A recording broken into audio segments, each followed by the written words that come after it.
Good morning and welcome to Brandenburg News Network. I am Donna Brandenburg, making it in here just under the wire. So welcome to our show today.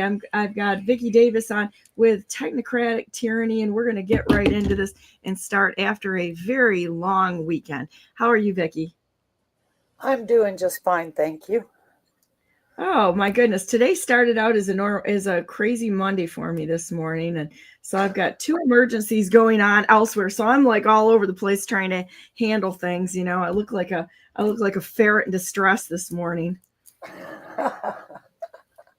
But we're here, and we're going doodle-doo Monday morning, and all is well. We're all here, boys and girls, all in our places with bright shiny faces.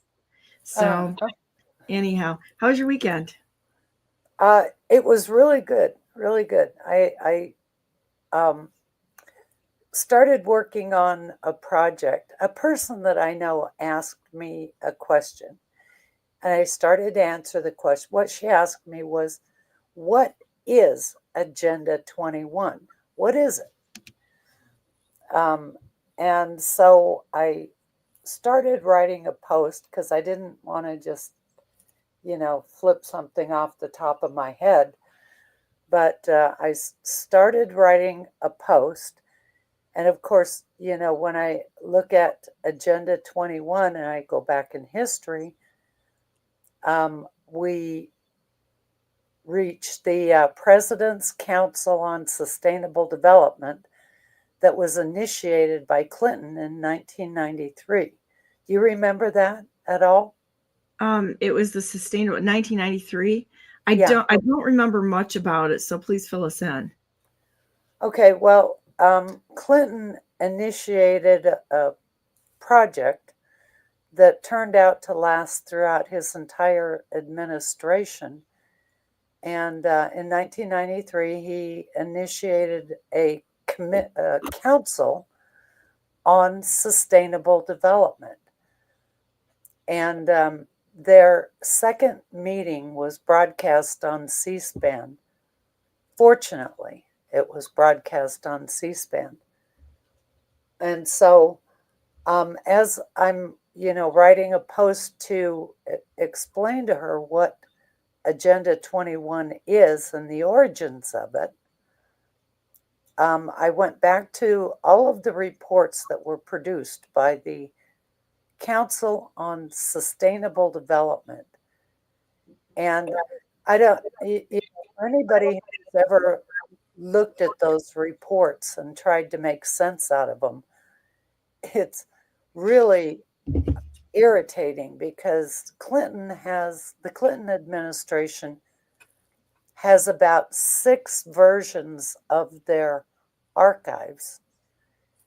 And these particular reports that were produced by the council are on different pages and have different information, different reports on all of them. And so it's really hard to put together a picture of exactly what they were doing and when they were doing it. And I think that's by design. They like to keep us confused so that we can't get a handle on things. That's exactly right. That is exactly right. And so, and I had done this before. They had a task force group that produced, 6 different preliminary reports. But then I found another report on natural resources that I had to put in there. And then I made what is to me a huge discovery. And that is that there was a report on climate change that was being presented as part of President's Council on Sustainable Development. But in fact, it wasn't. It was before. It was produced before. And that report negates the idea that Agenda 21 was the result of the Rio Convention. It was homegrown, started here by the Department of Energy. And So now, as I'm trying to put these reports in sequence, I'm seeing that what happened really was that the Department of Energy declared war on our economy. Wow. When you read these reports and you see what they were doing and what they were requiring of America's manufacturers, you can see why the manufacturers left the country.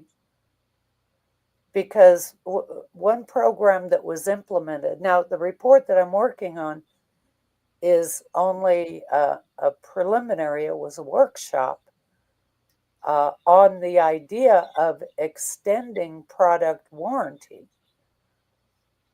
And as you go through this report, you see what they were doing, what they did ultimately was to require the manufacturers to recycle their products after the products had been purchased by the consumers. So it's effectively cradle to grave for products manufactured in the United States. Oh, wow. Yeah. Can you imagine the costs that put on the manufacturers?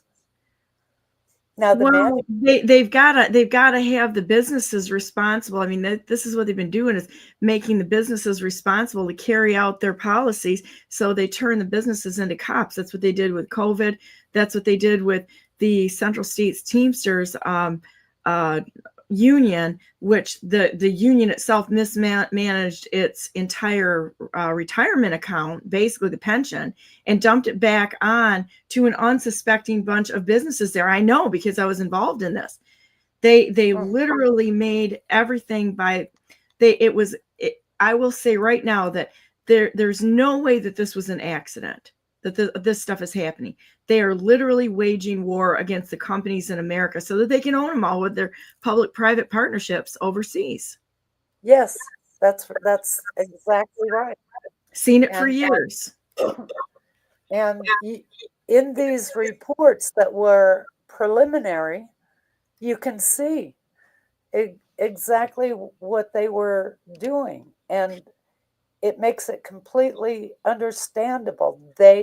The Department of Energy was waging war on our economy through this program of actually dictating the terms of product development and then requiring the manufacturers to recycle after you've purchased the product, whatever it is. Wow. Okay. So, and I'm assuming it was like retroactive, so they could go back in time too. Well, I don't know that it was retroactive, because we're talking about, well, it actually, I think, started with Jimmy Carter, because if you remember Jimmy Carter, well, you probably don't remember, but Jimmy Carter, he established the Department of Energy and the Department of Education.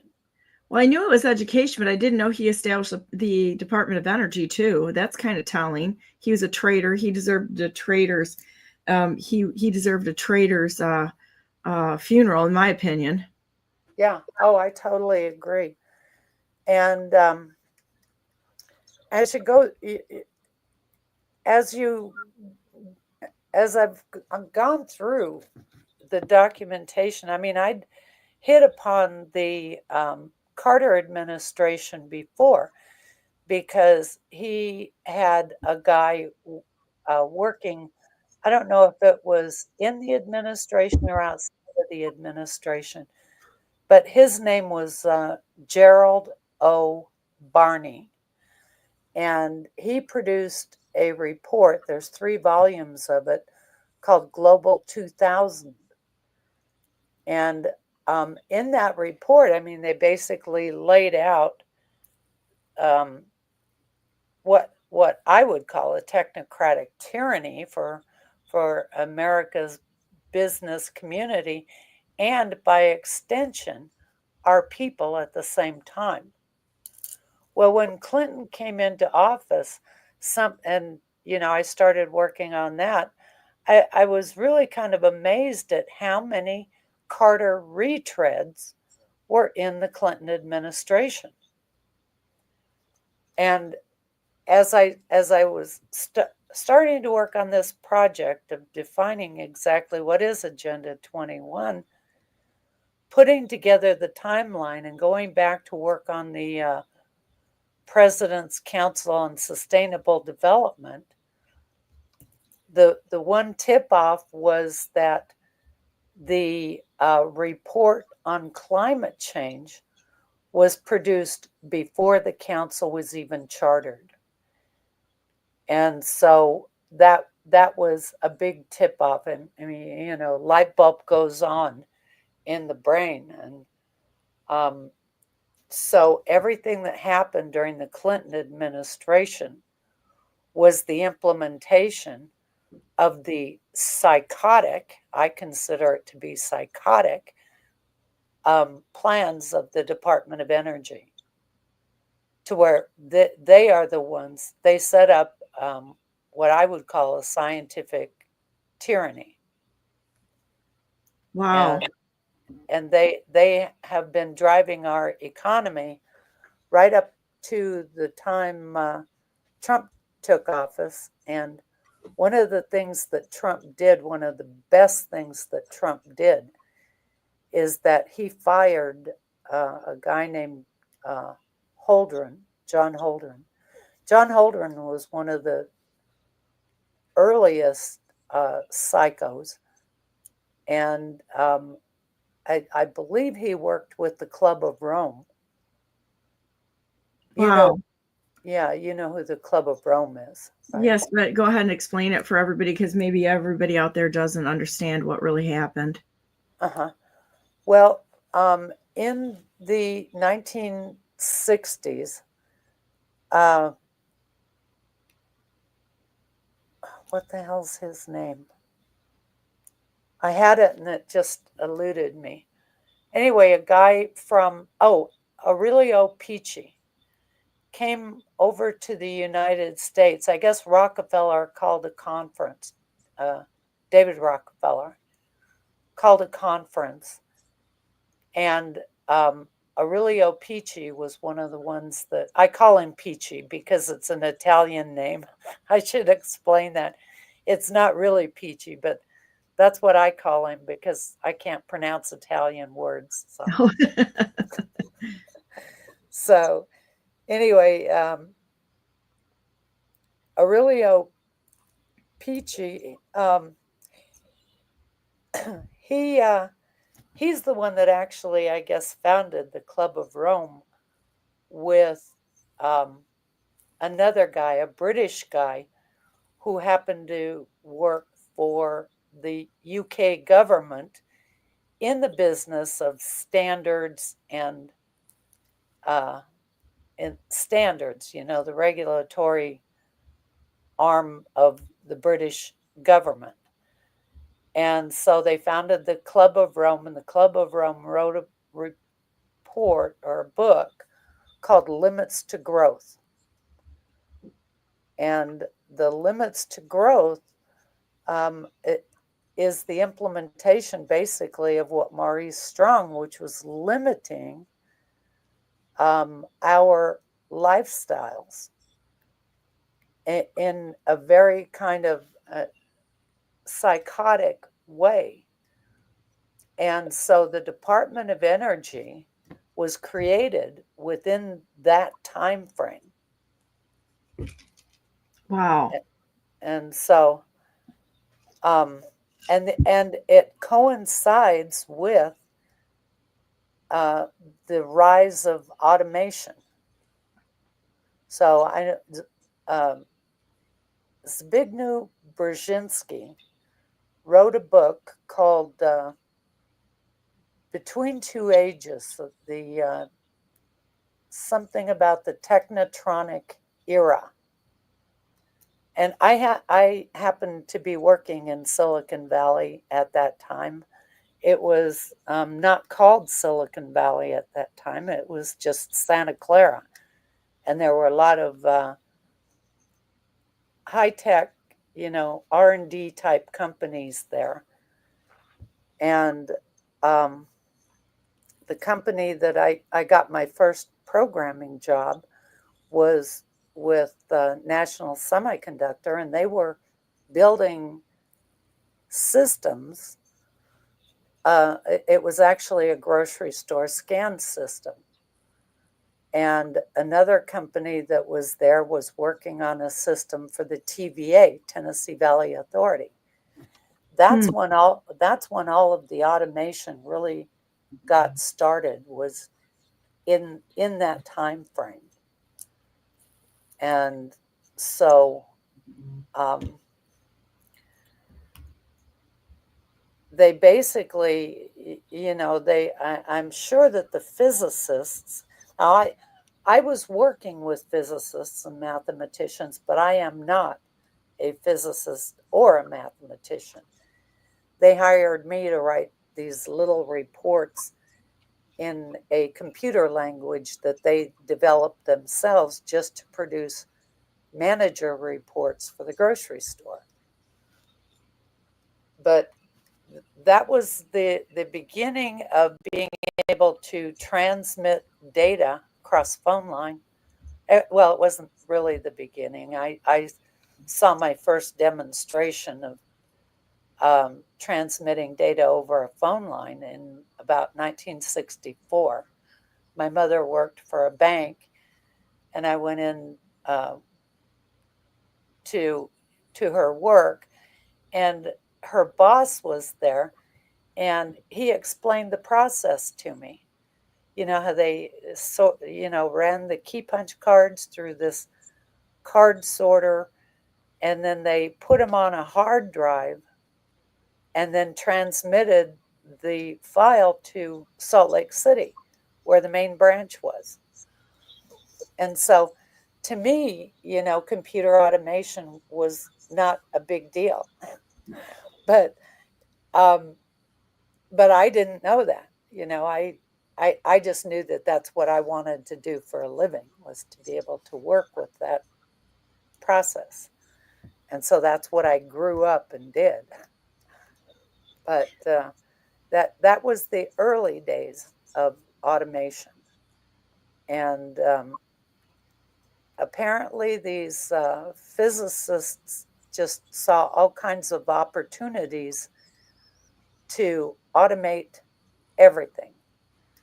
And so that's when 1974 was when the idea was put forward for the Department of Energy. And he did do it, but it was effective in 1977. Really? Mm-hmm. Wow. There's so many things that happened in the 70s that seem to be all totally interconnected, affecting us now, and the connections really weren't made until recently by most of us, that there was a time frame in there where all sorts of things, basically, if this was like a hockey game right now, it was a setup for the person to put the puck in the net. Mm-hmm. Seems like it. And then everybody since then has been working, as you said, to implement them. But when you go back to the early 70s, there were just crazy amounts of foundational changes made. Yeah. Well, that's the time frame when the Environmental Protection Agency was established. That legislation, I guess it was written by a guy named Linton Caldwell, who was a professor at some college. But it's very simple. It's kind of like a framework organization for the Environmental Protection Agency. And they ostensibly did that for the 1972 UN conference on human settlements, I think it was.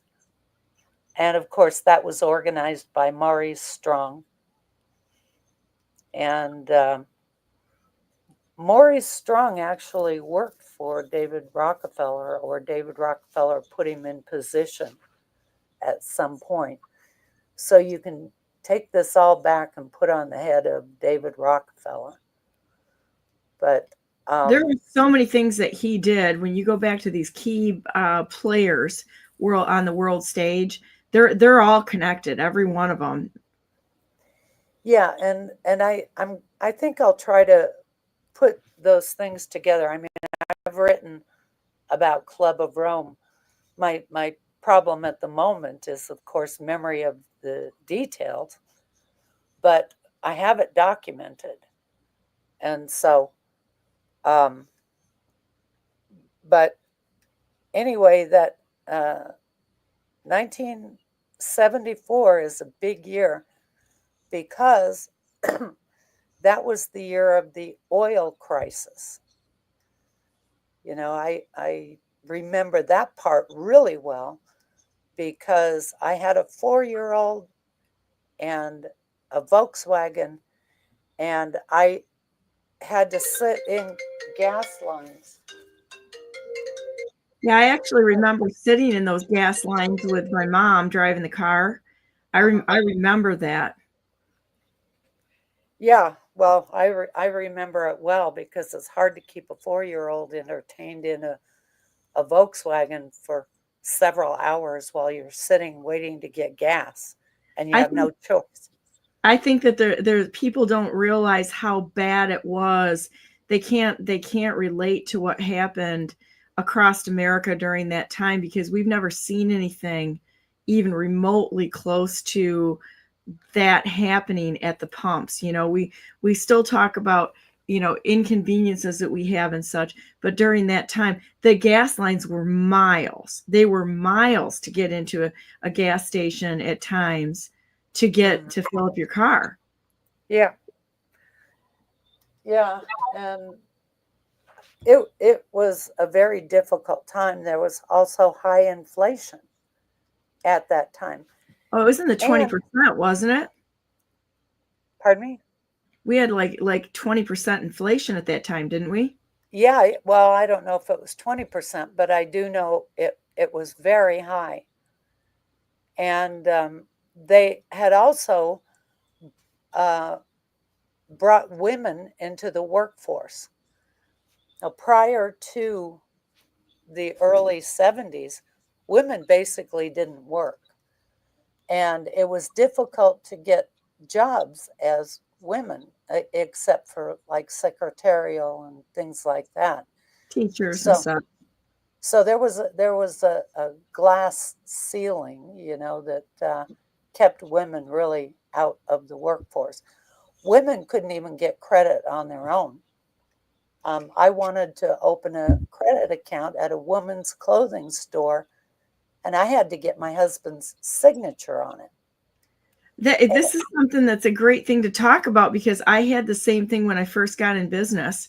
That it still was a problem where I had somebody at a bank look at me, looked at what I needed to do to get a loan, and looked right at me and said, "If you were a guy, I'd give you this loan." Straight to my face, straight up. So, you know, did I get angry about it? No, I didn't get angry. I'm like, you're going to really regret that decision. Uh-huh. And I'm sure they did. Then years later, of course, they want my business. And I'm like going, you know, if you were a guy, I'd probably come here and give you business. Oh, wow. No, I say, you know, you got to be a smart aleck when they do stupid things. You know, don't let it get to you. Just make their plan to get back at them just by outperforming them. Don't let their stupidity get to you on any level. That's the reaction that people have. They go, boo-hoo, they hurt my feelings. No, they're just being stupid. Why would you take this on yourself? Just make them regret their poor decisions. Yeah. Well, and the field that I entered into, you know, well, I started out as a key punch operator, but then I saw one of those advertisements that they were playing on TV.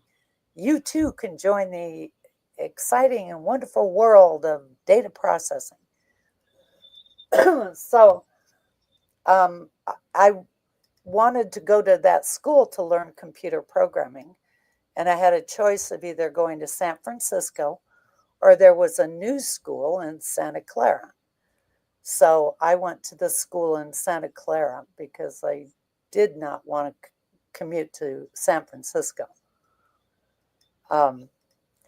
But so that's where I got my training as a programmer and my first jobs. And then, I was off from there, just, living life. And I was thinking the other day, if you love what you do for a living, then you'll never work a day in your life. And I thought many times, it's a good thing these people don't know that I love programming. I love systems analysis because they'd charge me to do it rather than paying me. That's funny. Mm-hmm. You're a core pro. The things that I've seen in technology, honestly, lately have been a very much decline in actual tech abilities. There's the core programmers that started out programming that knew the basics are not the same caliber that are being turned out by the colleges now. Yeah, well, the languages, the whole business has changed. I was like the first generation of a non-physicist, non-mathematician. And so I saw the people who, and I met people who were like the first in the business, and they were physicists. I mean, and the language that they used was like the basic machine language. I was first generation as a business programmer using the language called COBOL. And so I didn't need to, I just needed basic math because I just worked on business applications. And, for most businesses, the most mathematical they get is maybe doing percentages or things like that, normal things that anybody can do or that anybody used to be able to do. But anyway, it was during the Carter administration when the Department of Energy was defined and the Department of Education. And I never put those two things together. The Department of Education, I think, was established because of the coming age of automation. And when you go back in history, when business was in the early days, people didn't have to know anything. They basically were just like human machines on an assembly line. Well, when they reached the age of automation, that changed, and people needed a higher level of education. And so it's hard to, at this point in the year we're in, 2025, it's hard to look back, for people that weren't there to understand that this was the beginning of automation. And so, people, businesses were not automated. They had people doing paperwork. And anyway, now Jimmy Carter, he had been a farmer, but he had also been in the Navy. He was an officer in the Navy. But he was, I guess, recruited by Zbigniew Brzezinski. Zbigniew Brzezinski and David Rockefeller started the Trilateral Commission. And Jimmy Carter joined the Trilateral Commission. And the Trilateral Commission was, I guess, Europe, Japan, and the United States is what they were looking at. And so Zebig was the technocrat of the three. And Jimmy Carter either was a technocrat or he understood the technocracy, you know, building, automating processes in the country. And so, anyway, going back to what I'm doing, I was trying to get into my, what I was writing. I haven't published it yet, but I'm having machine problems. My system is getting throttled. I don't know if it's the communications or... Well, I think they're messing with all of us in a way. It's been amazing because we've done a bunch of like server upgrades and that sort of thing. We've had power upgrades around our stuff, and so we're seeing a lot of craziness in that arena. Yeah, Darren Weeks and I had a problem on Saturday. Mm-hmm. I do a program with Darren Weeks. It's called Govern America. And both of us were having problems with the internet. We finally gave up on the program. We had to go to the backup system and replay a program because we couldn't stay on air. We kept getting, throttled. To that point, I think it's very important for everyone to back up your data offline. Because and I think it's important to keep several backups of your data, because if your data gets corrupted or they throw things into it to either implicate you or such, you can have the original data files to say, no. This came in at this time. I have no idea how this happened here. And we've already proven that they can hijack pretty much any electronic device what that you have.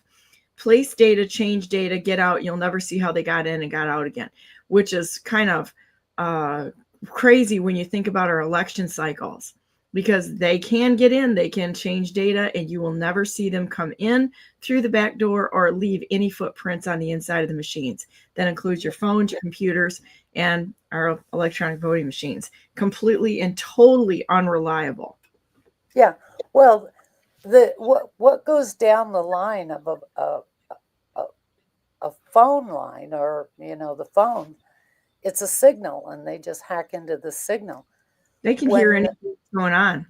Yeah, when they tried to implement the smart meters in my area, I fought it. There was another lady and we both fought it. We're the only ones in the state, as far as I know, who opposed the mandatory installation of smart meters. But I did quite a lot of research on the smart meters, and through the smart meters, they can actually control devices in your homes. The new appliances, and I mean your refrigerator, your washer, your dryer, really, your air conditioner, yeah, they all have technology in them to allow them to be remote controlled. I didn't know that they did it through the smart meters. I knew that they had control, but I didn't know that that's where it was the hack point. Mm-hmm. Well, that is the hack point for the electric utility company. Now, I don't know about the voting machines, but it wouldn't surprise me at all if that were the case. That's pretty interesting. Yeah, the surveillance state that we're under right now is clear constitutional violation. But and when you look at the corporations and their complicity in really the driving force right now, anytime somebody says public-private partnerships, I'm so done with them right then and there, because that means that they're they are part of the theft of the nation that's going on. What do you think about? I'm going to pull something up here that I got sent this morning, which very interesting. Let's see, we have both. Hang on a minute. Both. Well, not finding the link. Just a minute. I'll get there.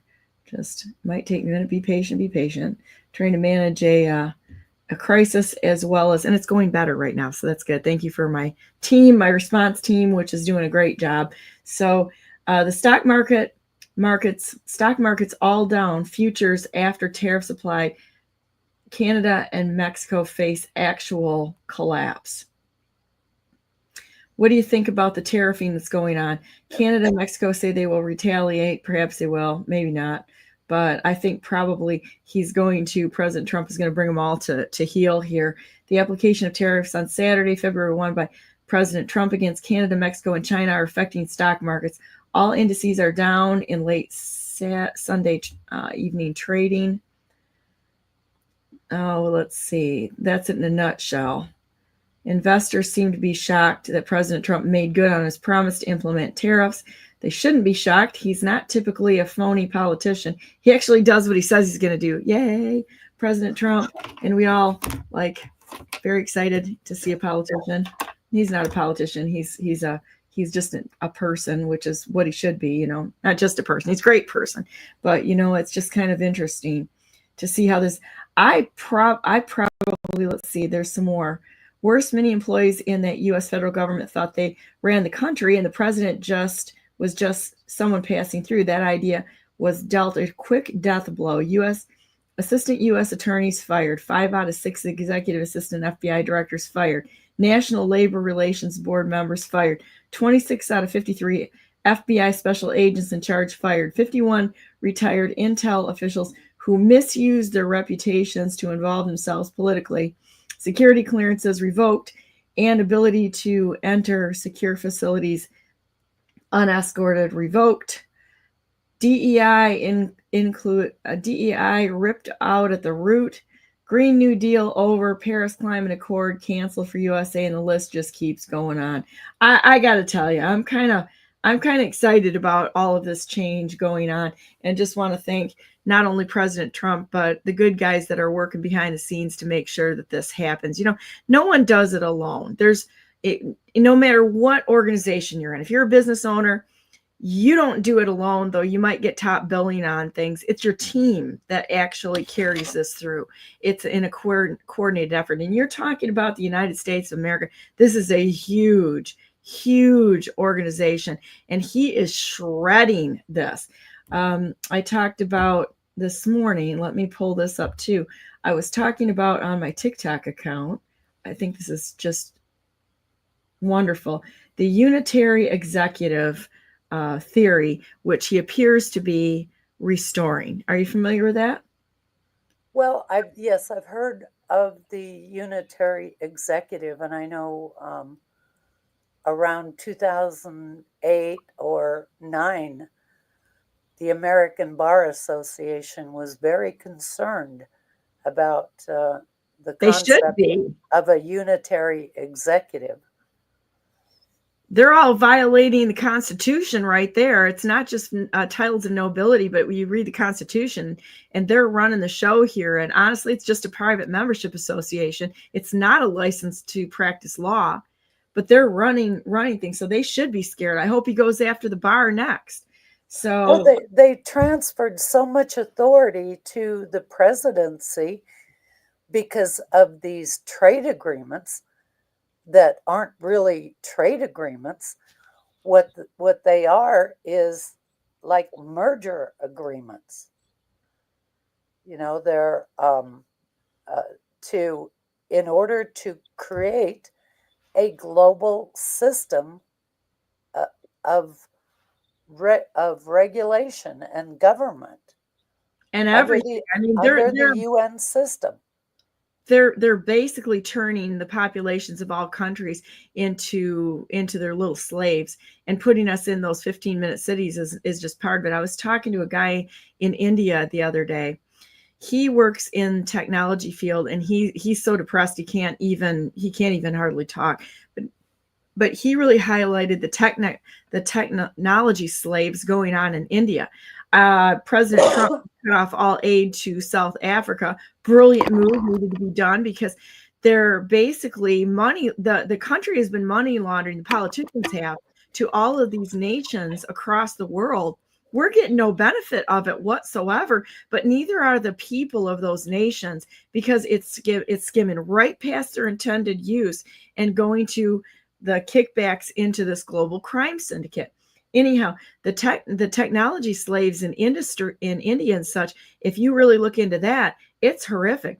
If people have not looked into what was actually happening in South Africa with the war on the Boers there, shocking beyond all belief at what the brutal killings, and our tax dollars going to this country, they had to be cut. They should have been cut, because we're literally paying for the destruction and the murder of human beings.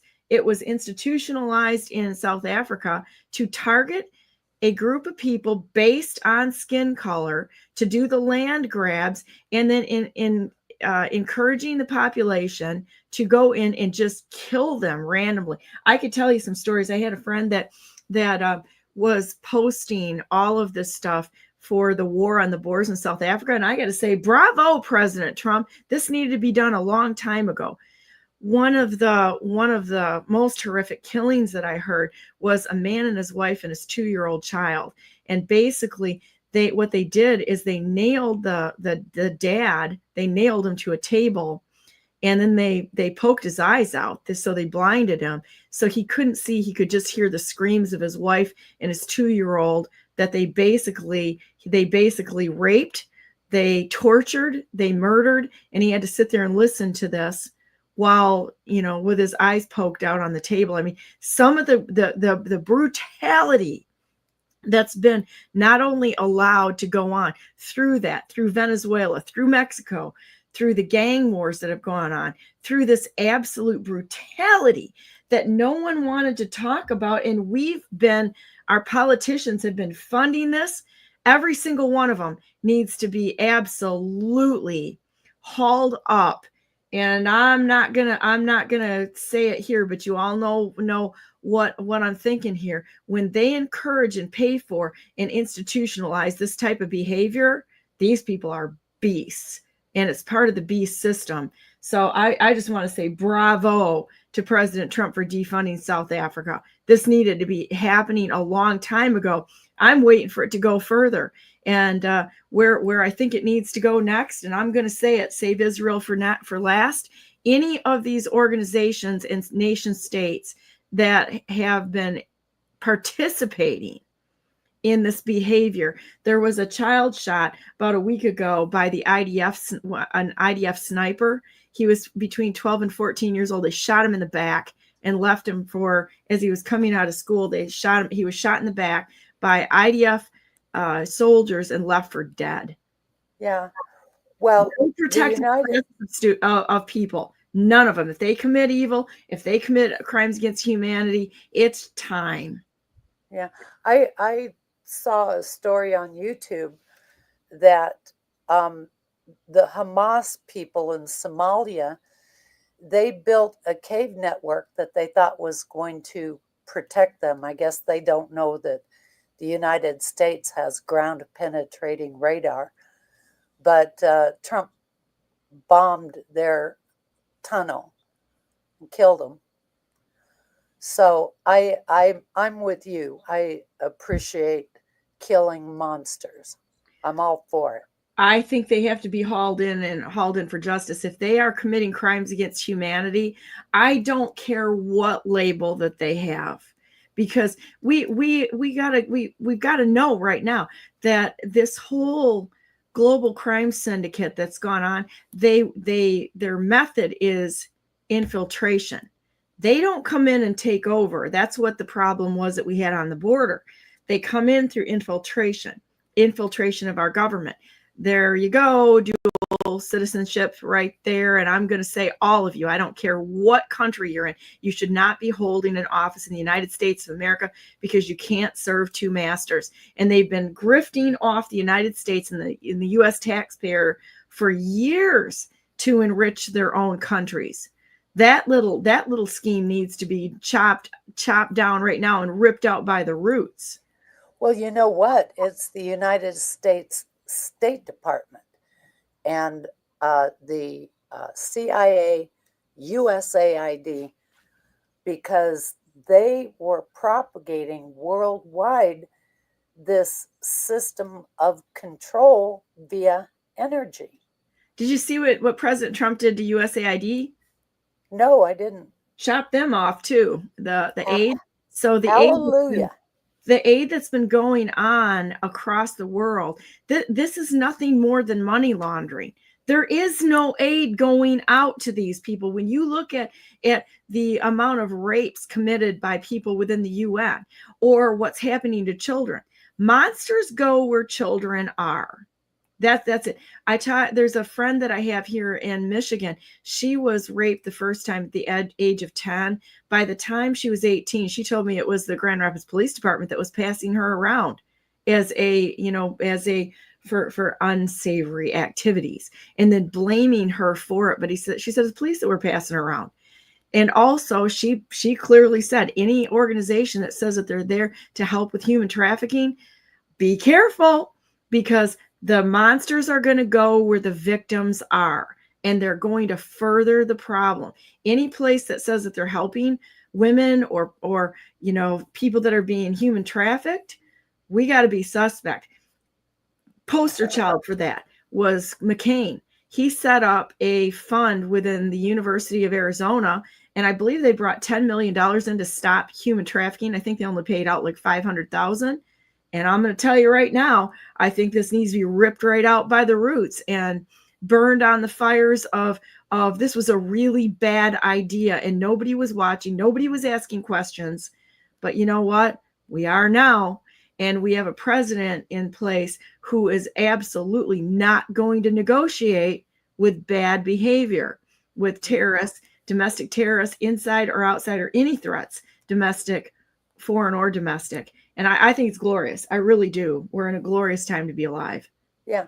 Well, that's how this whole system has been able to be built, because under this heading of sustainable development and rebuilding our country in a sustainable model, members of Congress have been able to feed like hogs at the trough.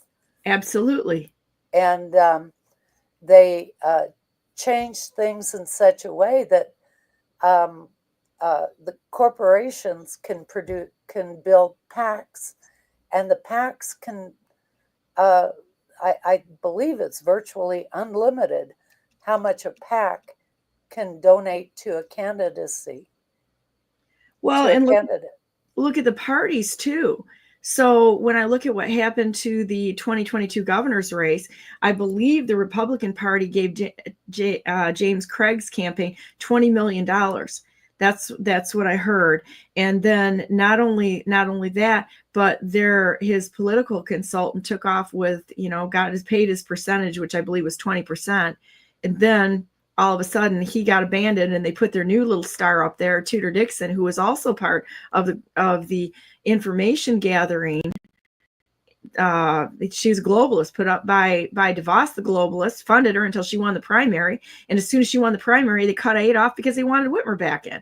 This is all about creating confusion so people can't get a lock on actually what's happening and keeping everybody in the go sports team, go Republican, Democrat, uniparty nonsense. Yeah. Well, it has been one big psychological operation on the American people. Absolutely. And so, they basically bought our Congress lock, stock, and barrel, and that's why nothing ever changes. None of them came out against any of this stuff at all. And I mean, when you look at the few people who actually got in there and said, hold the phone, we're done with this, and started employing lawfare against them, which needed to happen, doing something, and not just saying, okay, I'm going to sign. I'm not going to sign this one. They're going, I'm not going to sign this one. Will you sign that one? Okay, blah, blah. They're talking back and forth, but nothing ever gets done because I believe they're making backroom deals. Yeah. I heard Steny Hoyer say one time, he said, I'll be for you or against you, whichever helps you more. So it's almost like a conspiracy of our elected representatives to loot us as taxpayers, but also to loot our country. That's the only way they get in. They get vetted at the lower levels, just like the Masons do. Anybody that's a third-degree Mason or lower has no idea what's going on up the chain. They keep them out because that's the vetting point right there. If you don't capitulate, if they can't control you, if you will give your allegiance to these organizations rather than to God Almighty, what's right before God, good over evil, the United States of America over the political parties and the Constitution, on and on, then you don't progress to the next level. You do not pass go. You do not collect $200. You don't do anything. They'll wage warfare against you and try to silence you like they did me. I saw it firsthand, but I'm just too bullheaded and bullheaded to stop. Mm-hmm. Yeah. And yeah, it's a mess. And what I hope that the Trump administration does is examine the incentive structures, because for all the bad stuff that's going on, that's where the incentives are. The criminality is incentivized, and they have to stop that. They have to bring back punishment for doing criminal things. And because the government is doing criminal things, they weaponize the government against people that are trying to stop it. Absolutely. Look at what they did with HHS during the COVID lockdowns here in Michigan. They weaponized Health and Human Services, the health department, against people. They use it, and then they tried to get the businesses were being required to be their enforcement arm.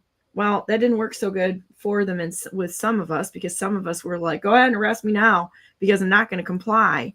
And you're going to have to get this thing figured out. When you stood up to them during the COVID lockdowns and mandates and you just said, no, not going to do it, then they kind of were like, okay, I guess we'll just go away now. Yeah, well, when they were considering the mask mandate, I guess it was the county public health organization. I went down and testified, and a doctor is the one who leads that commission. And I reminded him of the Nuremberg trials, of what they did to doctors in Nazi Germany that participated in the experimentation on human beings. And so that's where we got the Nuremberg Code. That it's a crime against humanity to experiment on people. I'm okay with going back to that. I think we need to do the Nuremberg 2.0 on these people that have participated in this nonsense, and and protect the people. And I got to tell you, I wish I didn't have this bias, but I do. Whenever I see somebody who is really entrenched in a political activity, no matter what it is, I sit at first thing. My first reaction is like this, going, you got a long road to get past my suspicion at this point in time, because of the complicity within the political realm of, and I know there's a lot of good people that are involved, but I still sit back and I go, okay, are we complicit, or are we actually, do we have the guts to do what needs to be done And that means rip out some of these situations that need to go away. I hate to say it, but I'm really working on my bias right now. But and I know there's a lot of good people out there, and after a while you kind of get them figured out. But I think everybody needs to ask some bigger questions on why people are involved. Is it for self-interest, or is it because they really do care? And I got to tell you, my next guest, Jean Zott, who's going to be on, is an example of somebody that I've seen brutally attacked, which makes me believe in, that's one of the things I look for. If somebody's brutally attacked, I'm like, okay, this person's probably legit. General Flynn was, there's so many people that have been, that they're afraid of. And either when I even look at some of President Trump's appointments, which I look at their backgrounds and go, okay, I'm going to have to breathe through this one to see how this actually turns out. But the reality is sometimes I think you can get some leverage over bad behavior if you have people on the inside and say, we've got you controlled here. So now you're gonna jump to the tune of restoring this nation, which I think that's not a bad activity. We had somebody that worked for us years ago who absolutely would have gone to jail for life had we pressed charges on what was going on there. And we just said, you know what? I think maybe we can make some better choices here if we are given a chance. However, if you step out of line, I can tell you that what's going to happen is probably not good things. And so we gave this person a chance to redeem themselves. And I think that there are the powers that be have blackmailed people. They've done terrible things to people. And that's a worthwhile process to go through to see if the person was hijacked, blackmailed, whatever, or do you give them a way out if there's any inkling that they really were compromised in horrible ways, because it's happened over and over and over again. Well, that's why I do what I do, because if you don't understand what you're involved in, a lot of people don't. Most people don't. They Most have no people idea. have no idea that they have literally broken the law by participating in these organizations. I think PACs need to be absolutely abolished. I totally agree. They're money laundering organizations for dark money and special interest, and they're buying our elections. Yeah. I wouldn't take PAC money. I was asked to be involved in a PAC, and I'm like, unless there's a really good reason here, I kind of been speaking out about, I'm like, I don't see how I can possibly be involved in this, because I believe that they are unconstitutional. Yeah. They've just split them in, through. Well, if you look at the tools there are today, it's like the guy you mentioned that was given a $20 million donation. Yes. Why does he need $20 million in this day and age? By the Republican Party, I will add to it. He can do his campaign speeches on the internet, and he can go to, the biggest cities in his area and give talks, give his positions. He can debate. Now, how much money does all that cost? $20 million is a heck of a lot of money. They're in the hundreds of millions of dollars for this nonsense.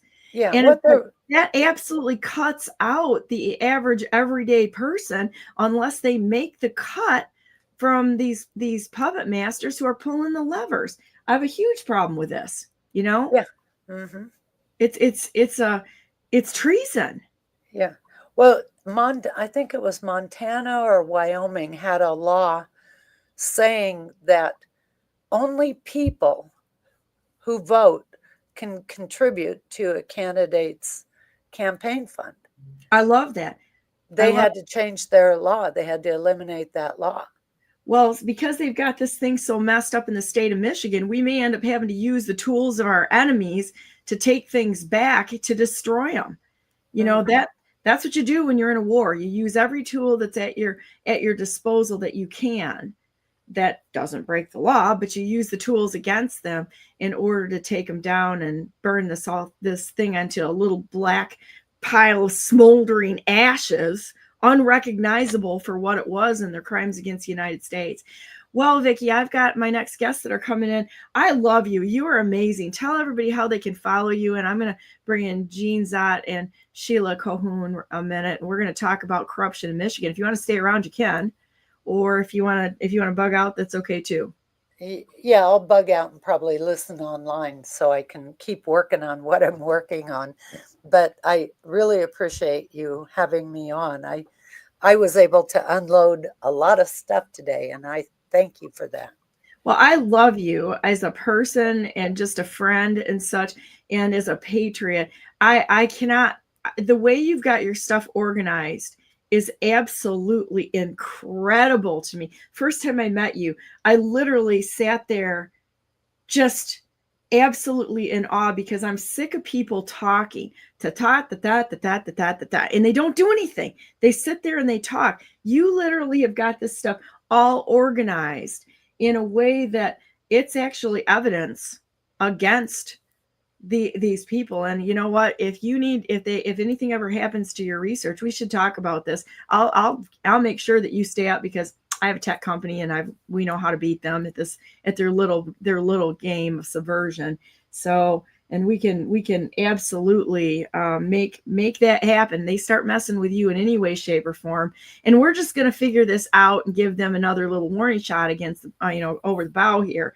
Don't mess with Vicky, because she's got friends that can make it work in ways that you probably can't attack. So there we go. Well, I really appreciate that. Thank you, and have a great day. Yeah, you too. Okay, I'll be back in 30 seconds here with Jean and Sheila talking about Michigan corruption, and this is going to be great.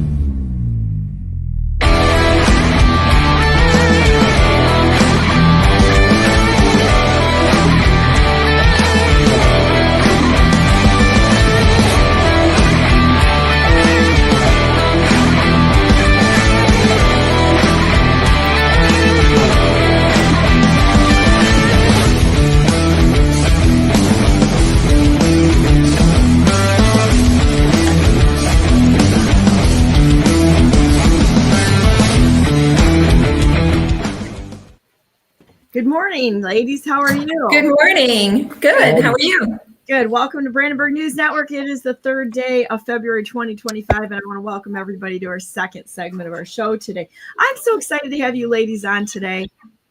Nice to be back. Thank you for letting us talk about what happened last week. Well, you know what? We're all on the same team here, and yes.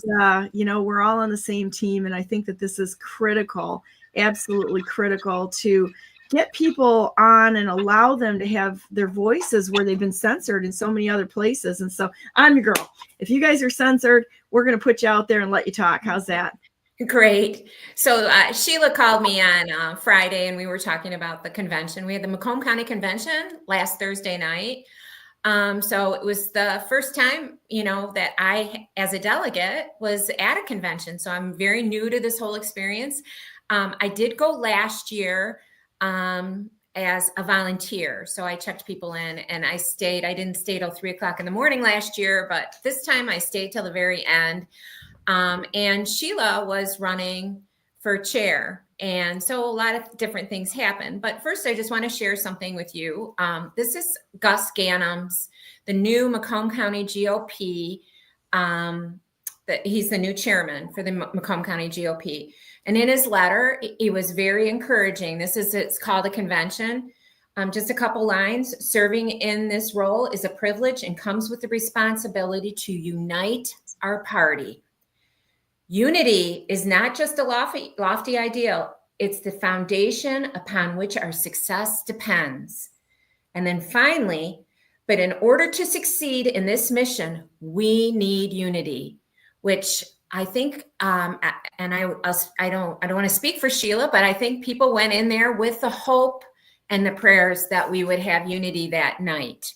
And so there were some things that happened right off the get-go that happened. For example, when we were all checking in, we all, 9th and 10th district all had the same colored credentials, which became an issue later on because we couldn't tell who was from the 9th and who was from the 10th. And we were trying to make sure we only had people from the 10th in our room. People called for a roll call to see if the delegates that checked in were actually in the room. They did not want to do that. They said it took too much time, but I will explain to you later on, we should have done that. What happened was, and I'll give you the floor in a second, Sheila, because I'll let you talk about the issues, because Sheila's been educating delegates, so she knows much more about the process than I do. But when we did, I was a teller, and when they were doing the vote for who is going to be the chairman, the numbers came out. We had more votes than we had credentialed delegates. So Okay. And I was counting with a woman that was from the, and I hate to call it the other side because we want to be one group, but there was the Fortin group and then there was the other side. And I was counting with somebody from the other side and our numbers matched. So, and that was the same that was going on the other side of the room. Their numbers matched. So it wasn't like I was saying, my count's 100 and she would say, no, mine is 110. That's not what was happening. Our counts matched, but when we entered the totals, they were greater than the credentialed delegates, which it's not supposed to happen. So what happened at that point? Did they call a full stop and make it right? Well, we decided to do a roll call vote. And those numbers were greater than the credentialed delegates too. Don Beatty stepped up and she was doing the roll call, but she was just calling everybody on the list, not knowing who was actually there and who wasn't. And in the end, we had more votes. So I'll let Sheila step in because she has more information on other things that happened that were not exactly right. Now, I do have to say it ended at 11. And the people that I've talked to have been pretty happy with the slate. And I think everybody that wants to go to convention is going. But Sheila, I will defer to you now. Good morning. Hi. Glad you're here today. Thank you. Thanks for having us. So the convention really started off on the wrong foot. Actually, even before that, because we never got an agenda in the beginning of the meeting, like right before the meeting. When you check in, generally you get an agenda and generally you get the rules. Well, nobody got the rules from Gus or any, they weren't out there and available for people to see. We did get the rules texted to us. If a few of us that are in with a person that's helping, I'm not going to release the name, but she's kind of helping us. She sent us a text of the rules. So the rules were already done before the convention. So to believe that there was a rules committee and that they have to give a rules report is a bunch of yoo-hoo. So they had the rules already done before the convention even started. And it was supposed to be given to the delegates to review and such and debate? Absolutely. According to Robert's rules, the delegates are supposed to get the rules and have at least 10 minutes to review them. Okay. Well, when it came time for the rules report to give the rules, they just read the rules, which is total BS. So that started off the convention on the wrong foot before it even started. Okay. So then the first order of business should be, according to MCL 168622, the first order of business should be to elect a permanent chair of the convention. That's according to MCL. That was not done. They went through, I don't have the agenda in front of me, but they went through other things. And approving the agenda was ahead of the permanent chair vote. Approving the rules was ahead of the chair vote. And then when it actually came time to, before it came time to do the permanent chair vote, a gentleman stood up and said, I motion that we change the rule for electing the permanent chair from a roll call vote to a standing credential vote. Okay. Well, I mean, because we all know standing credential vote is totally accurate all the time, has no fraud whatsoever, right? Like we know that, right? Right. So, and to add on to this, at our very last convention in November, there was a certain delegate, I will not name, but she is on their side, and stood up and told and was going to do a motion that there be a roll call vote. When Mark Fortin actually told her that we already were going to do a roll call vote, she rescinded it. So she, in fact, wanted a roll call vote when Mark was the chair, but not when Gus was the chair. Like, you can't make up this stuff, right? So then they did a so on that vote, they had everybody say A or nay on that vote. Okay. Well, you couldn't tell from the room what the actual decision was. But of course, we heard, I think Gus said that the ayes have it. And we're like, no, division, division, division, division. I mean, this is what teaching precinct delegates to do where it helps, right? So we stood up and we yelled division because obviously you couldn't tell. So we needed the room separated. Now I have to do a correction to my teaching. It's a slight correction. So when you yell division, they actually can call for us to stand up and count us. Okay. We don't necessarily have to divide the room. However, I think dividing the room, and in fact, somebody recommended that during the 10th permanent chair thing. I think dividing the room helps that count, right? It makes it more organized and you can actually see the difference. So I just wanted to make that correction. So then we divided the room, and in fact, the ayes did have it. They had counted more people than, they had counted all the people and the ayes had it. Okay. But the fact is during that, it's a roll call vote. And they tried to change it. I did do a point of order because we hadn't even heard the rules yet. And they just basically gavelled us through. I've got can I throw something out there? Yeah. Okay. I believe it was Linda Torp, and that was changing the roll call thing. Is that correct? At the November? Yeah, I think that this one, and then I was also told there were lots of reports that Stan Grout was calling people out to come to his side. Is that correct? Yes, he was escorting people over to the side of the room that he wanted them to be on. So this is Brandenburg. You can't make it up.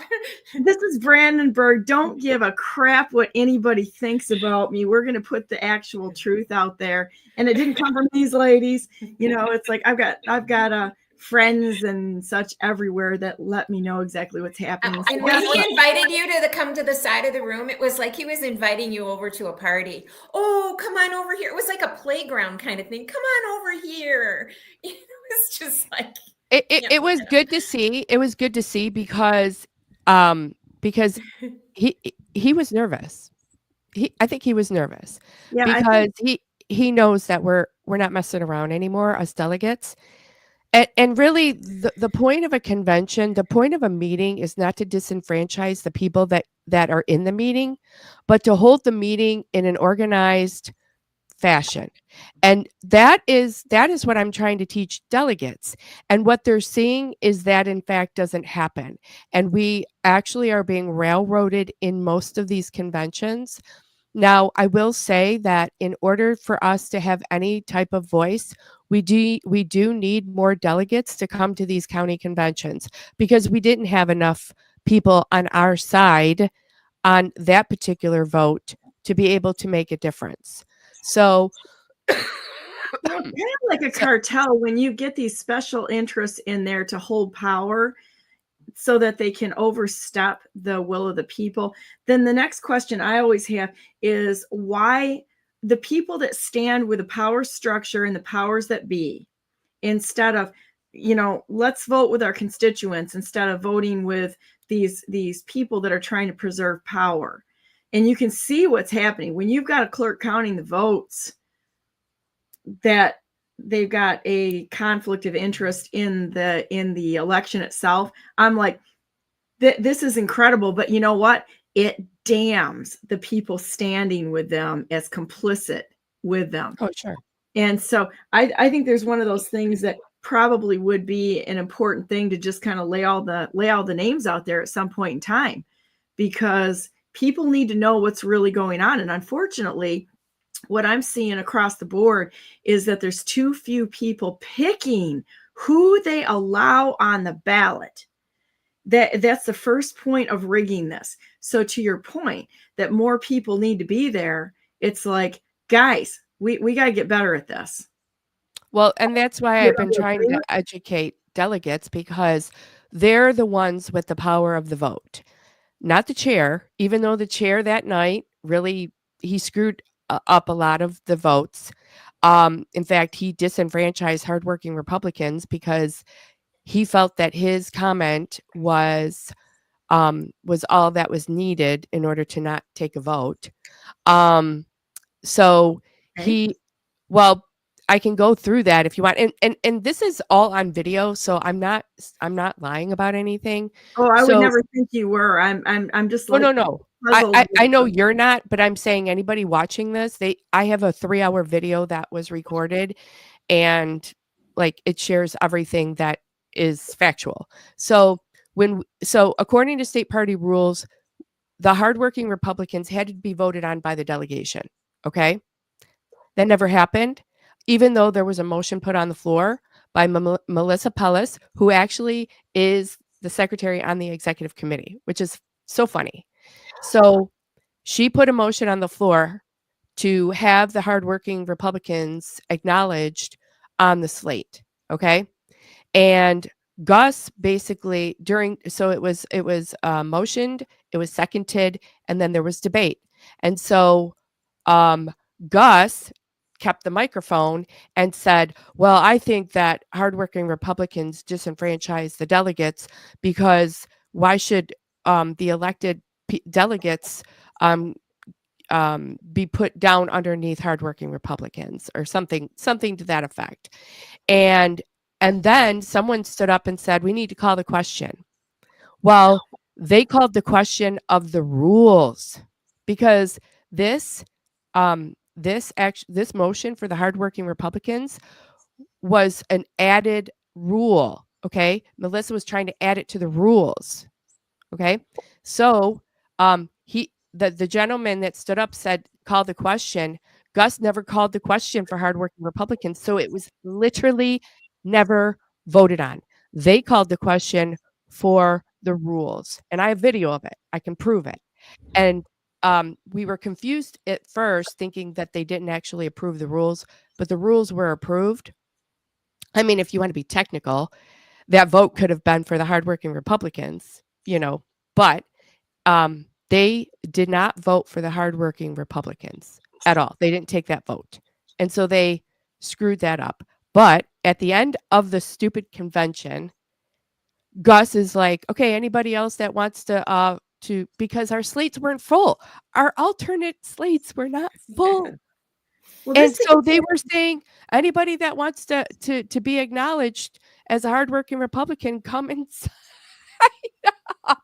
You know what's really sad is, how can you be a hardworking Republican if you just show up once a year? I mean, honestly, it's kind of crazy. I mean, those of us who show up every single day, who actually are Republicans because we believe in the Republican form of government, who basically were kicked off the Republican Party by Republicans, and on, because it's this power structure there, right?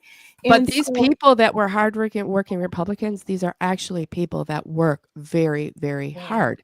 Right. But I guess my point is that there's a comment in the chat which I think is funny, and I'm going to bring it up. And I am going to say this because I've seen the nonsense within the party, and the debasing of people like you guys who actually work hard for this in order to maintain the power structure. So get this. The precinct delegates need to force a hand count at state convention later this month. The machines are rigged. The rig is in. And then here's another one. Michonne Maddock has been chosen to win. Why? She is going to run John James for governor in 2026. He's already bought a house in Lansing, heard it through the grapevine. This is the swamp, guys. This is the freaking swamp. They the chessboard out ahead of time like crazy. And let's see. I think this is going to get into a much bigger deal here. So the rig is already in for this, guys. Be prepared for this. And thank you, Curtis, for your comments. I appreciate that. So, but the thing about the hardworking Republicans is the fact that the state party actually put it into their rules for convention, and it's supposed to be voted on by the body. Like that is how a convention runs. You allow the delegates to dictate what they want in the convention and what they don't want. And it was not even voted on, all because Gus felt that it really shouldn't. His son is a Republican and he works hard, but he shouldn't be stepping in front of another delegate. Well, it's not your decision to dictate, Chair. It's not. He doesn't get to dictate what happens in a convention. It's the delegates that get to do that. So is Gus a Grotite? Yes. I believe so. I think I did talk to him though when the county commissioner position was open for District 1. I did call him when I was applying for that position, and he was very nice when I talked to him. I didn't feel like, his letter. People can be nice and turn around and do things wrong. I'm not saying he's not nice. I'm saying that he's not doing things properly. And Sheila, I want to give him some grace that I think he's so new to it. I don't think he said he's been doing it for 20 years. Oh, he said in the meeting, I've been doing this 20 years. So okay. I would love to give him grace. I think he's a nice man. I don't know if he wants to do the right thing, but in that meeting, there were certain things he did not do that were right. And that's just fact. It's just fact. And I think that they've gotten away with so much over the last, decades? And the delegates haven't been educated about Robert's Rules of Order, about how they're supposed to handle themselves in a meeting, what's supposed to happen in a meeting. And I think that now that they know, now that the delegates know, they're like, we're being screwed here. We're literally being screwed at these conventions. Now, I want to go into the 10th district meeting if we can, Donna, because that was a very big thing, because I was running for permanent chair of that. And I'm not a sore loser. I don't care. If Ben won legitimately, Ben won. I'm not a sore loser. However, the credential committee gave a report, and during that report, it said 178 10th district people were credentialed, but we had created an agenda for District 10 to be able to do a roll call check-in. And I believe that every time you have a convention, and if you have a district part of your convention, there should definitely be a roll call check-in for that district meeting, because how do you know that people aren't in there from a different district? And how do you know that people didn't get credentials handed to them for other people? You need to, these are votes. These are important votes. And we do at state convention, for every vote, you have to show your credential and you have to show your license for every single vote. Why are we not doing that at the county convention? We should. Well, all politics should be stronger at the county, not the state. It's local action equals national impact. It's got to come from the people, not from above. And that's a big problem, that people have to switch everything's upside down. The counties have to be strong, and they tell the state what's happening, not taking orders from them or these mini cartels that I actually see them as cartels when they're running when they're running things like what I've seen in Macomb County. They're running like a cartel for self-interest is what it appears to me. So, from the top down type of thing, and the dividing the room up, like what I heard was happening at one point in time to join the party, be included, don't be ostracized. We have a big problem because it's not coming from the people like, and hardworking, Americans or Republicans. Did Gus, in fact, say that there would be no hardworking Republicans? He did not say there would be no. He was against hardworking Republicans, and during debate, he stated his stance on it. And then someone stood up and said, call the question.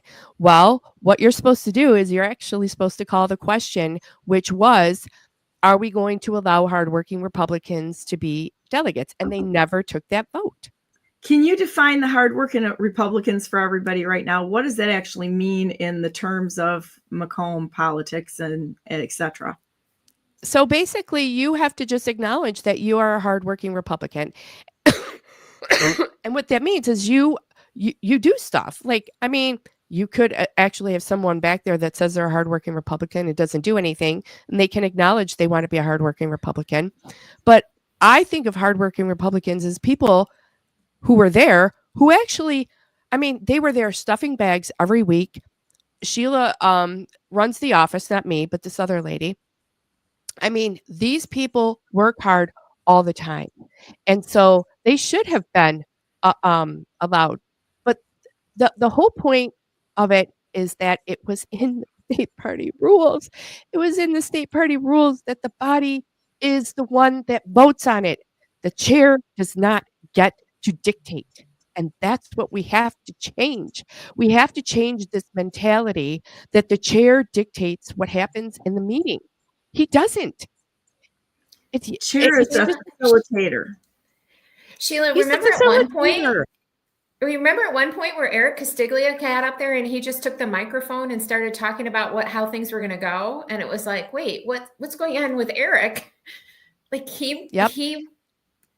So the rules, the state party rules. Now, mind you, we have spent the last month learning Robert's rules. We've went through the state party rules. We've done our due diligence. Ben Joseph called me the night before asking for slates, and like we can go into that whole thing. But I asked him, I said, did you go through the state party rules? And he said no. But he's going to run for permanent chair, and he's not following the rules, or he's not understanding the rules. But anyways, we went through the state party rules, and the state party rules state about voting that you have to present the slate, and then you have to amend the slate before it's approved. Okay?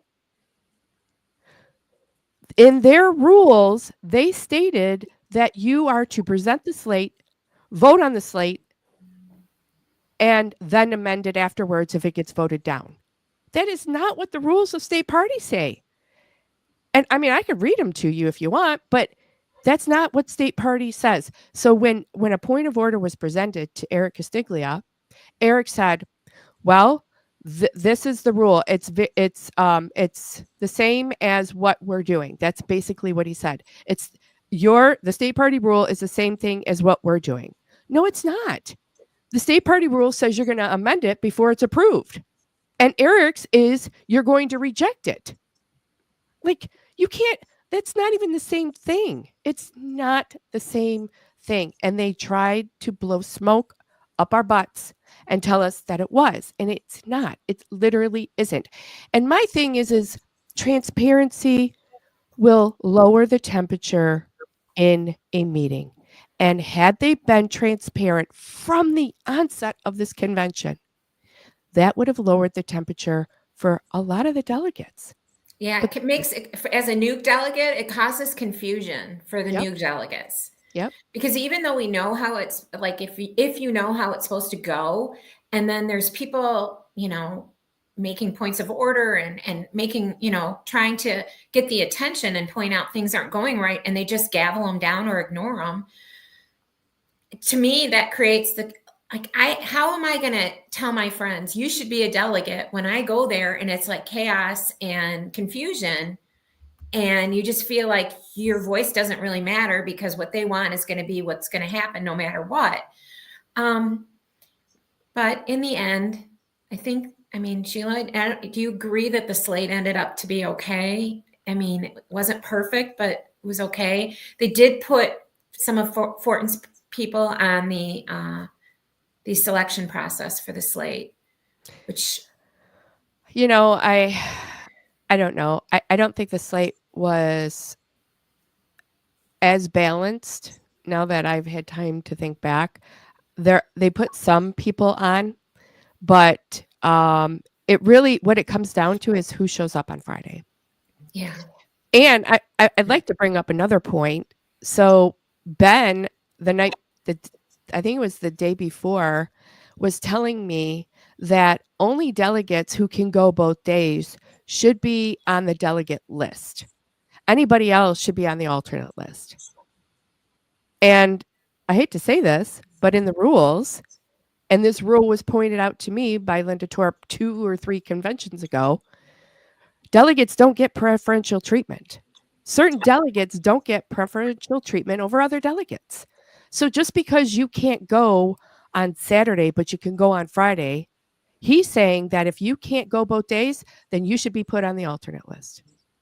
It's like, no, that's not how it should work. And I told him that. And he's like, well, then I'm going to put a motion on the floor. He never ended up doing that. But this is the mindset of a person who actually is running for co-chair with Under who? With Teresa Menonjoli for 10th district. This is the mindset of that co-chair. He didn't read the state party rules. He's wanting to have preferential treatment for delegates because he doesn't want delegates to only show up on Friday and not Saturday. Like, you don't want people to do certain things. Go out and educate them. Don't sit there and dictate what they're going to do or how they're going to end up on a slate. That's not how this works. But this is the mentality. People aren't being educated. And you know what? We're doing it and they're getting nervous. Well, if you keep people in the dark, you can do whatever you want. And that's the MO of the communist state that we found ourselves under for quite a long time. That's the tools of a Marxist right there. I'd like to know what you guys' opinions are on the state chair race right now. Oh, I wanted to talk about that. I really want to hear about this because everybody's asking me, who do you support, Donna? Who do you support? And I'm like, you know what? I'm probably going to go with the method of frying the bad guys and seeing who floats to the top, because we're going to go through the elimination round and why people really are disqualified for it by what they're doing and such. So, I'm kind of questioning this whole, John James run under Michonne Maddox's tutelage, let's put it that way. And if he did buy a house in Lansing, that's kind of a problem. It looks like a setup to me underneath this, but I don't know. I'll give him a chance to say something. However, I have a lot of questions there. First of all, when you have somebody that quits before the race and isn't fighting for a past race, why would that be? And why would we back a person like that? You get into office, and you better be willing to fight for things instead of just stand down. Well, I wanted to talk about the state party candidates for chair because they showed up at the convention to speak. Runstead did, and Sella did. Sheila? Yeah, Cox announced his run for governor. Runstead was there. Greenlee was there. And Sella was there. Yeah. Okay. Now, I wasn't in. I didn't think he was running for governor. Runstead? No. Cox. Cox is running for governor. Runstead came and he spoke to both districts. So he spoke in 10 and then he went over to 9. And I'm not in 9, I'm in 10. But I heard that one of our executive committee members from the Macomb County GOP group heckled him during his speech. Was I that have a Ken huge- Lakari? You absolutely. And I have a I'll say huge the name. Screw everybody that's doing the wrong thing. I mean, I think we need to name names here. Well, I was going to name him because this is not right. First of all, Jim, he is the most conservative Republican senator we have in Lansing by far. And he is an elected official, and he should not be heckled by his own people, his own Republicans at a Republican event. Now, you can ask him questions and you can call him out on things that maybe you don't like, but you should not be heckling him. In my opinion, the current GOP executive committee needs to remove him immediately. That is not who we are. That is not what we do. Now, I have other reasons to not like Ken Lakari for trying to extort money out of me at a political event, a Trump event, and for trying to block me from getting into a fundraiser that I paid for. But besides that, what he did at county convention was 100% wrong. The executive committee at the GOP, the current Macomb GOP, needs to get together and remove him.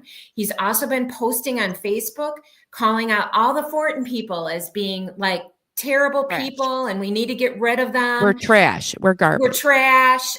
So if the Macomb County Party is truly counting for unity, and I pointed this out to Gus, you need Ken Lakari off your executive board.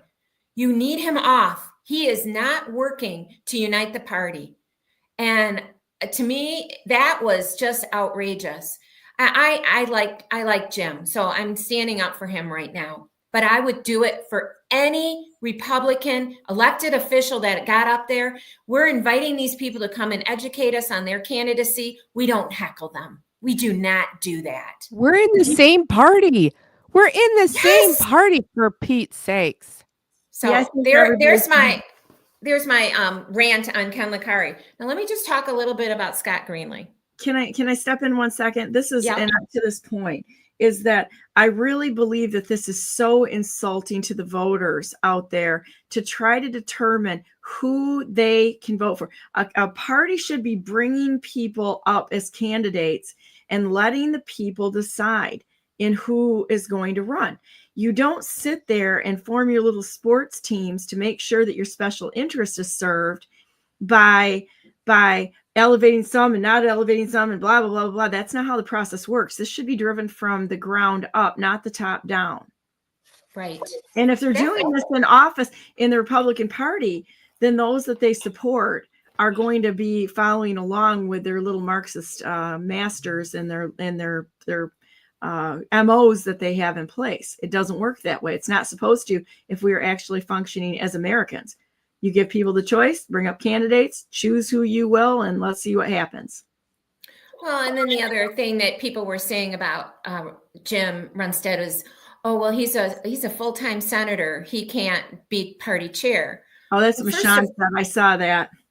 Well, let me ask you a question. Is do you think Scott Greenlee is going to completely give up his political consulting business when he becomes if he becomes party chair? I mean, that's where his bread and butter is. Yeah, and half the legislatures in Michigan have kept their jobs. I mean, even Doug Wozniak still kept his law firm open. So don't tell me these people that are elected officials are not doing two jobs. A lot of them are. We see it at all levels. So I just wanted to say something about Scott Greenlee. And when I saw his name, I was surprised because I don't know him. I've never met him. I looked at some of his media yesterday. He appears to be a nice guy. But back when Terry McCoskey was running against Sylvia Grott, I got a flyer in the mail, and I was very intrigued with Sylvia at the beginning because I was like, who is this woman? I didn't know anything about her. I didn't know anything about Terry either. So I was doing deep dives into research on both of them. And I got this flyer in the mail from the Patriots Education Project saying that they support her. That sounds interesting to me. So I thought, who is the Patriots Education Project? It's a 501c4 formed by Scott Greenlee, who is, the president, the treasurer, everything. There's no website. There's no nothing. So basically, as a political consultant, he's formed these 501c4s to trick voters into thinking people are endorsed by certain organizations that don't even exist. Now, I've told other friends I was talking about it at the convention. They said, Jean, come on, don't be so naive. That's how it works. That's what they do. He's a political consultant. That's his job. Okay. In my world, yes, I understand that's his job, but he's literally trying to trick voters into voting for somebody based on false information. I can't trust somebody that wants to trick voters.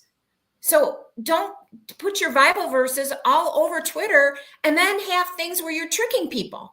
But tell me I'm wrong. Somebody tell me that I'm wrong. You're not wrong. I mean, either you, and this is another big problem. You've got people that say, well, this is just the way it is. Yeah. Why? Because we've got gutlessness in our United States to stand for something. That is a real just to stand because it's just the way it's always been done. We've got to have these big dollars in the campaigns. This is so much bullshit. It's not even funny.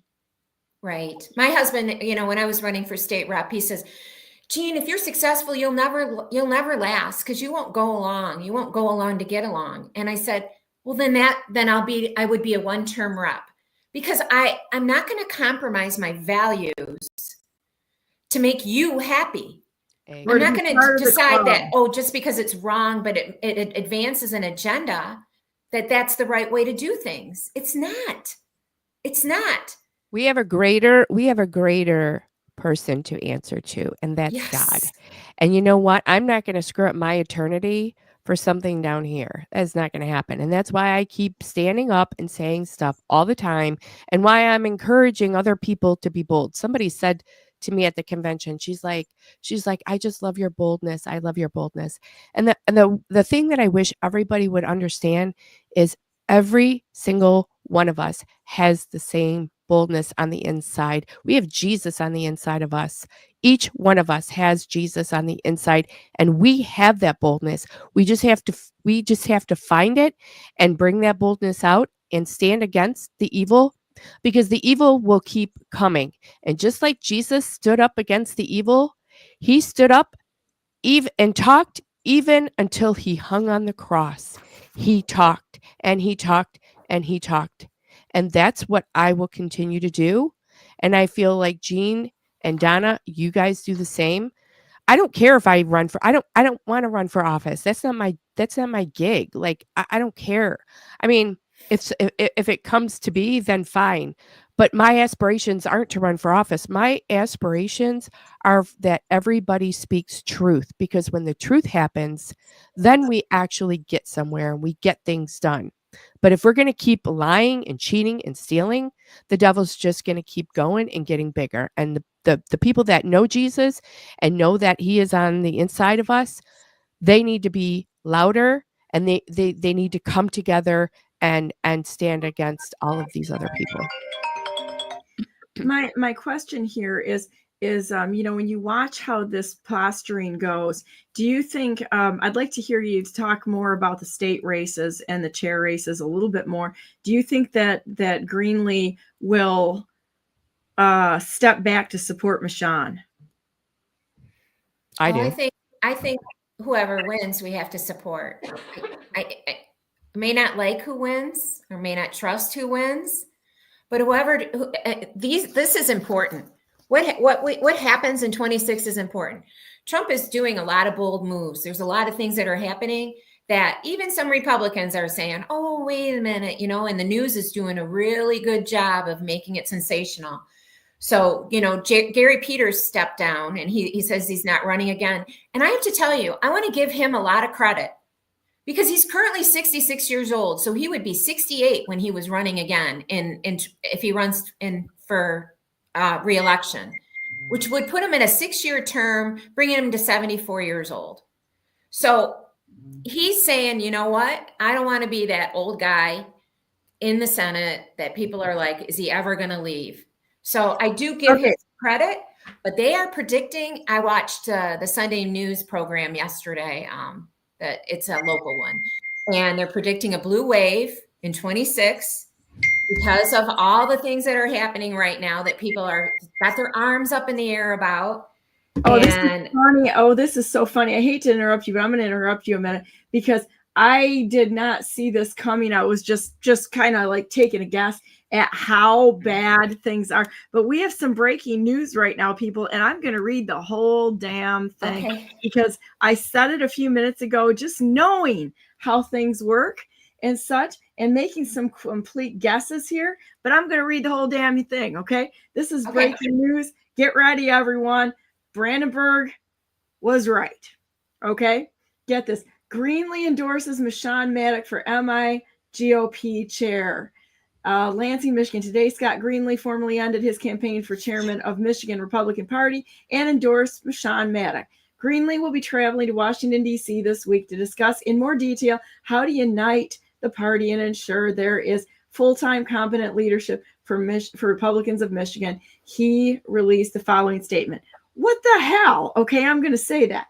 A multi-candidate race is unpredictable on the convention floor. I feel strongly that we need to continue the success we had with Pete Hoekstra, who signed the Patriot Act twice, I'll add, as chairman, and not go back to the chaotic days of the past. I have known Michon for a long time, and I'm confident she has experience and ability to lead the party.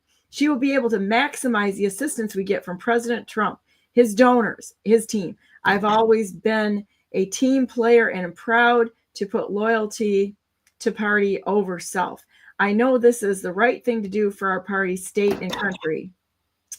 Effectively running the state party is a full-time job and requires a united team. I look forward to working closely with the Michigan Republicans, the White House, the RNC to restore Mackinac Conference to its former glory, elect Republicans up and down the ticket from the United States Senate to the governor's office, retake the Senate state Senate, and maintain and increase our state House majority to win the local levels of government. I encourage the other candidates to also put party over self-ambition and continue uniting the party behind President Trump in advance of the convention. Together we can and will win everything for Michigan 2026. I am kind of like shocked right now. There are several things in here that sticks out to me that are very questionable, and going, all right. Now, this doesn't shock me. Would you like to comment on this little breaking news situation by Greenlee? I would like to hear your comments on it because I'm like, well, this doesn't shock me. Girls, we're just seeing more collectivism every minute of the day and screwing everyday Americans who just want to vote for good candidates. They're forming a cartel once again. It's a cartel situation. And you know who loses? Every single person in the state of Michigan from this nonsense going on. He knows that the vote is split between him and Michon. So because they're all working together. He read the room. And you know Scott ran at the last chair run. And the thing is, this is all a game. He is a political consultant. He knows what he's doing. Like, he represents Democrats too. I know. To think that he wasn't ever going to step down and support a certain candidate. I mean, come on, let's be real. This is just a game. That's all it is. We are the little pawns they keep moving around. Do you want me to continue to blow this thing wide open here? So what happened in the 2022 election was that they gave the Republican Party gave Craig, I believe, $20 million, of which John Yob took 20%, and then they tanked him after they moved the money around and had everybody going because Craig's in the lead right now, right? Who put that up and who bought that through money? Republican Party put that up. And I'm going to say it right now. Now, when you go back to what else is happening, and I mean, I don't mean this to be the everyday Republicans. I'm talking about the uniparty that's running this thing, which I'm going to look at this right now and say Greenlee and Michon are all part of it. They stood with Ron Weiser, who was on the Atlantic Council, who moves the money around and blah, blah, blah, who supported Burisma Oil, and on and on and on. The connections are amazing. Well, you look at what happened in the 2022 election and the DeVos family and Amway behind it. They literally put Tudor Dixon up, who I've got lots of questions to this, and then pulled her funding, because it's all through funding, right after she won the primary. And she didn't win because they honestly did not want to interrupt the power structure, and she didn't have the brain trust to make anything else work. So they just pulled it and let Whitmer run in, because for them, they don't really care. They want the establishment to go in. People, we got to get a little smarter out here. And when we see somebody like Greenlee supporting Michon, who's already proven like kind of a questionable track record, Mershon, whatever Sean she is, she's got her name under lots of different titles in Laura. I looked it all up because I look behind those things. I think it's time for people to get smarter and say, who is actually going to break up this collectivism, this party politics, not serving the people, but to form mini cartels within the parties and serve and have people who actually serve America. I don't know. Maybe it's just me. I don't know. Maybe it's just me. What say you? I personally think this is all. I mean, we think that we have a voice in it. I mean, if anything shows us, even though I don't agree with the whole Christina Caramo thing and Hoekstra thing, it's like our voice somehow seems to get subverted, just like it did in Macomb on Thursday. It just seems some way. I mean, look at the whole Mark Fortin thing when 2 years ago, right? Or 3 or 4 years ago, when they tried to take over the party because they didn't like that Mark got elected, and they tried to take over the party and they failed because in court. It's the same exact playbook each and every time the people speak, right? Well, I'm gonna interject here because you brought up a good thing. You've got the Caramo Club, and then you've got the Pete Hoekstra Club. Are those the only Republicans that we could actually run that would make it, or were they selected by the Uniparty? And I submit that they were. You've got one candidate who was totally incompetent and who was literally, I watched her melt down from the stress, and that was Christina Caramo. I looked at the books, and then the other one was Pete Hoekstra, who signed the Patriot Act 2 times, who's a traitor. You signed the Patriot Act, and so why is everybody going rah, rah, ree over here, rah, rah, ree over here, and look at things the way that they should be looked at and say they're both disqualified, find somebody better. Don't you have anyone better than this?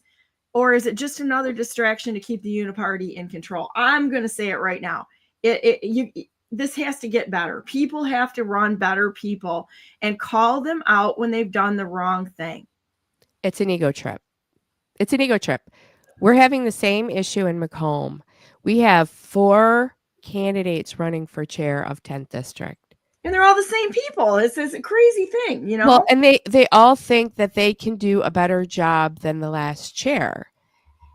And maybe some of them can, I don't know. But the point is you really have to figure out, like, am I the best person for this job? I mean, I have a right to a vote. So I'm going to vote for who I think is going to do the best job out there, right? The same thing for the chair, the MI GOP chair vote. I'm going to do that same thing. Just like I did 2 years ago when I did that. I'm going to look at the candidates. In fact, the last 10th chair vote, I abstained because I thought both candidates sucked. They both sucked. We had 2 horrible options. Yeah, but this is what we continue to do to our party. We continue to put people in places that don't get things done. I mean, Michon didn't bring a win for us in 22. She was vice chair. She was with Ron Weiser, and she couldn't bring us a win in 22. And you know what somebody said in a comment on Facebook? They said, well, she's got the Trump support right now, so she's going to get it done. And I said, okay, but so do the other candidates. They all have the support from Trump. I never saw her 1 minute support President Trump. I saw her using him, and I'm going to be the one to say it because I was up on Mackinac Island in 21 when it was the electioneering started under the direction of Michon Maddock. I saw it when I was there. They were electioneering up on, and I never heard President Trump's word or name spoken once. So if anybody tells me that they were stepping up for President Trump, yeah, you put yourself in the stupid basket because you weren't paying attention then at all, and they're just using them at this point in time.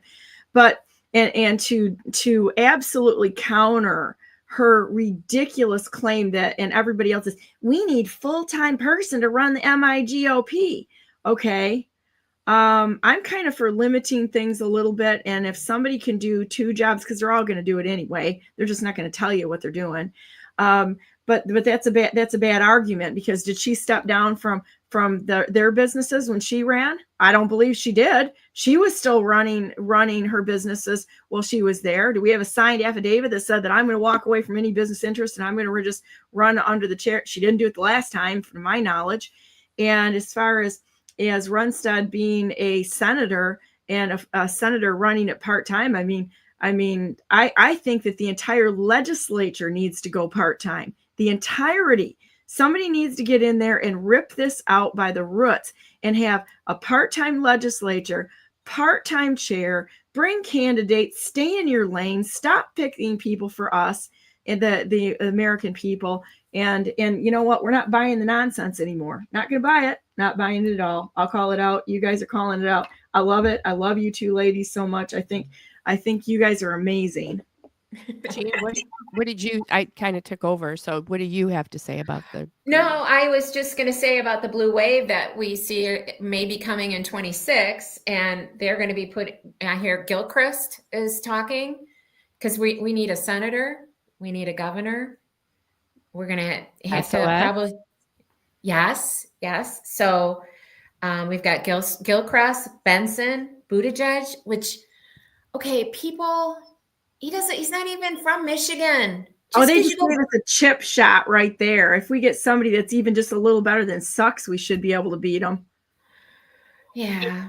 But I'm telling you, though, the Democrats love pretty. They do. So, Benson and Buttigieg, they check that box.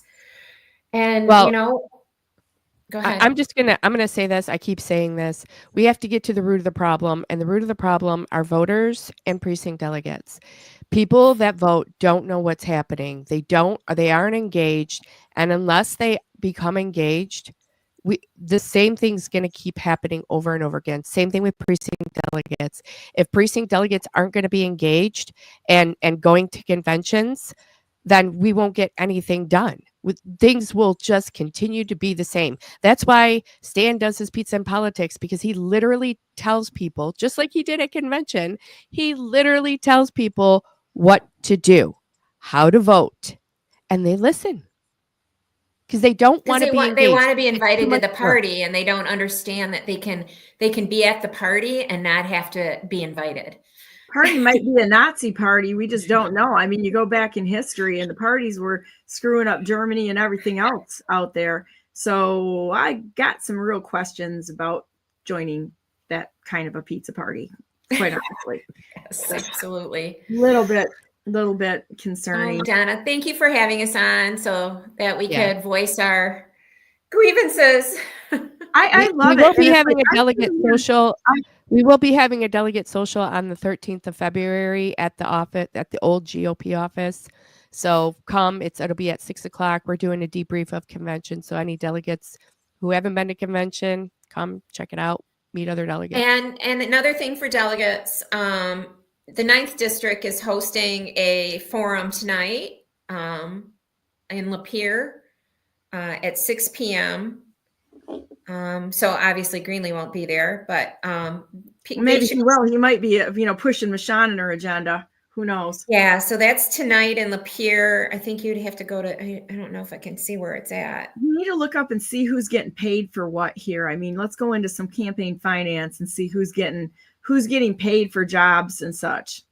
Okay, it's at Cornerstone Christian Fellowship tonight. At 6:00, it's a meet and greet, and at 7:00 is the GOP chairwoman.